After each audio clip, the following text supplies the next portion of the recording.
Knowledge 20. I had a thought which I wanted to share. Striving to gain worldly or religious knowledge which will aid one to obey Allah, the Exalted, is praiseworthy in Islam.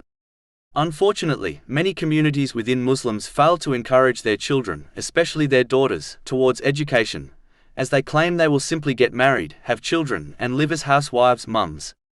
Even though there is no harm in a woman choosing to be a house mum wife if she desires to be one, nonetheless, there are many benefits of a worldly education which must not be overlooked. A worldly education is important as it helps to shape and mold one's character. Through it, one learns how the world works and how to deal with different situations and types of people. All of these things will aid a Muslim woman to deal with the different situations she is bound to face in life. In addition, a worldly education which leads to a good career allows a Muslim woman to be more selective when choosing a spouse. Whereas, an uneducated woman will always have less freedom of choice. Being more selective will allow a Muslim woman to choose a suitable spouse, according to the teachings of Islam, who will fulfill her rights. Having a worldly education also causes others to respect her more, such as her husband. The one who is respected more is bound to be treated better by others.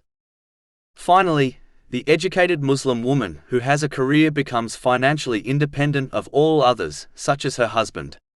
This will cause others to respect her more, and it will reduce the chances of her being wronged by her husband, as a major cause of a wife being mistreated by her husband is when he knows she is completely dependent on him.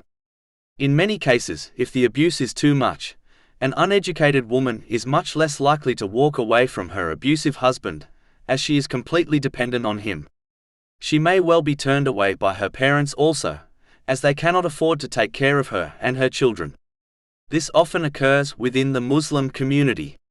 Whereas, if the Muslim woman was educated, she is in the right financial position to leave her husband and provide for herself and her children through her own career. This does not mean she should leave her husband over petty issues, as this is childish and criticized by Islam. But it means that a worldly education gives a woman financial freedom, something which is vital when facing marriage difficulties, such as divorce. These are just some reasons why it is vital for Muslims to gain a worldly education for themselves, and encourage the next generation to do the same.